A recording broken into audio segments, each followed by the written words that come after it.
I'm at Arish Mell, which is the first part of my destination today. It's sort of about just after 4:30. It's not bad going. It took me about 2 hours to get from Tyneham, but not actually Tyneham itself, on the other side of Tyneham, and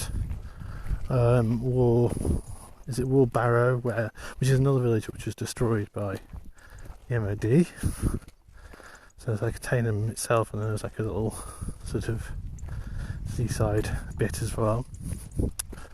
And the Barrow is, obviously there is a Barrow which I walked over, Flowers Barrow, which is beautiful, except very high and a very hot day to be doing that. But I am now walking to the, it wasn't that way, trying to find the right way on the range. I'm now walking back to Tyneham. I'm eyeing a lot of little puddles, I'm tempted. I don't know, because it's like the cows are pissing and shitting, and I found a river and it was like cows just all pissing and shitting, and it was like, but I'm worried about Agent Orange. I might do it anyway because I'm out of water pretty much. Well, I'm not out of water. I've got my emergency 500ml, but I'm getting low. So I'm thinking of putting my water filter into use. First time. Yes. You're supposed to use it in puddles, I don't know. So yeah, I'm heading there. There is actually a little, again, there's no water at Tyneham. There's no water anywhere. There was a little sort of drinks place there which might have been able to sell me some, but I wasn't really out of then. But even the toilets have non-drinkable water. So it's all been about water this trip. I really should have brought 2 litres, but the problem is the more water you bring, the more heavy it is, and then kind of like it's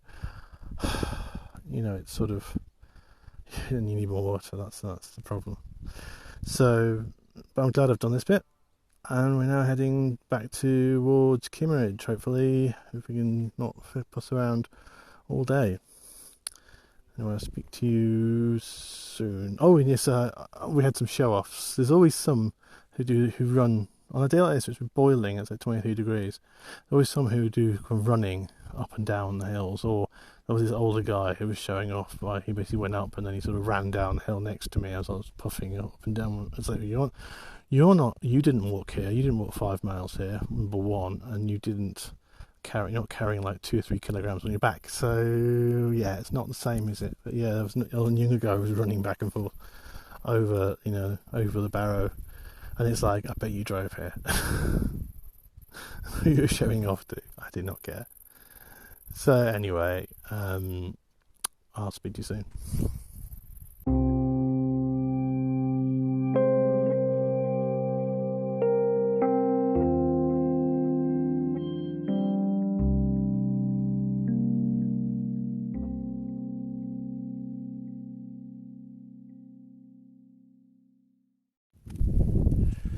I'm just walking on the roads.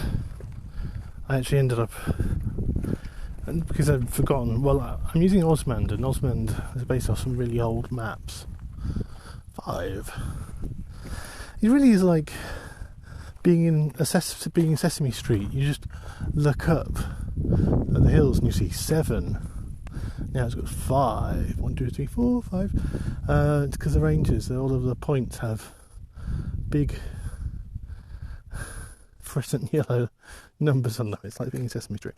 But yes, I used my water filter because I actually filtered water from a puddle. I hope it doesn't poison me because it tasted sort of okay, but a bit weird, a bit ditchy, but looked clear.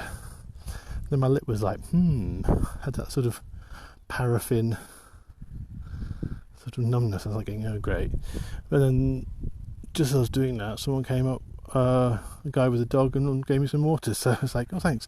So once I bunged I've got these Oasis tabs, like aqua tabs in, it actually tastes a lot better. Everyone goes on about the taste, I don't like in taste, and it's always chemically, and it's like, sorry, if you're actually literally drinking even filtered water from a puddle, it actually improves the taste. So yeah, that's how low on water I've gotten. I noticed that there was a stream at Tyneham. I think it's Tyneham, not Tyneham. I spelt it wrong. It's Tynemhm. Tyne being a river, and it has like a stream. Hi. So I'm thinking of that. I'm heading back to there, and then reconvening my walk. Oh no, I can't have a piss because someone else is coming. As you probably said, it's the title of this segment and/or podcast, Death March to Kimmeridge. I'm thinking of just going for it. It's past 6 o'clock. It's a few miles. I think it's not as evil as what I've just done to Arish Mell. Arish Mell was shorter than I thought it was. From Tyneham to Arish Mell, it was like it was very uppy downy up the Flowers Barrow, but it was like, oh. I saw it in the distance. I was like, that's Arish Mell. That's not that far away. I was like, okay. And I was like, looked at the map thinking, I'm probably mistaking it. But as I've painted the area, I've recognised the cliffs I was walking on from the background of my painting. So I was walking in the background of my painting. Something I did on Jaunt 1, which is a watercolour of Moop Bay. I'm not going to dig it out to put it in the artwork for this. Have a look on tjbaker.co.uk. Just search for Moop, M-U-P-E, and you'll find it. It's one of my best watercolours, but I went back especially, and I forgot to mention this, the last bit. The reason why I was at Arish Mell is I went to Lulworth Castle, and I realised that there was actually a walk in to through the ranges. And so what I did, rather than going all the way from Lulworth uppy downy, I actually walked from Lulworth along a really horrible road, which I'm now walking on all the way. Actually, when you get off onto the Tyneham road, it's actually not too bad, but the one, that Lulworth road, Rain Road, is horrible to walk along.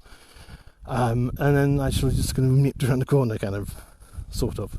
But that meant I went up Povington Hill. Povington Hill is not a hill I want to do again.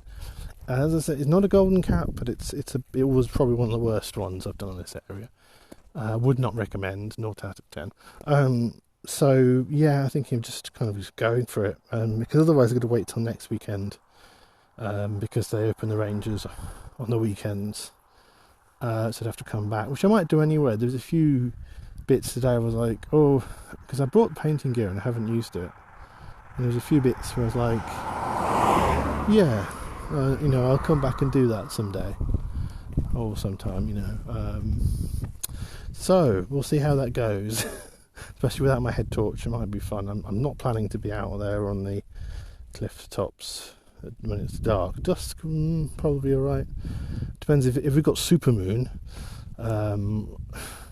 and it's not a cloudy night, it might be alright, because that moon is so bright, that sort of supermoon we've got at the moment. So it might be, it's almost like daytime sometimes. I'm like, switch the lights off. I was like, no, it's the moon. So I've got the moon throwing things at me, and I've got the oak tree I'm camping under is throwing acorns at me. So it's interesting times in the tent. Okay, speak to you soon.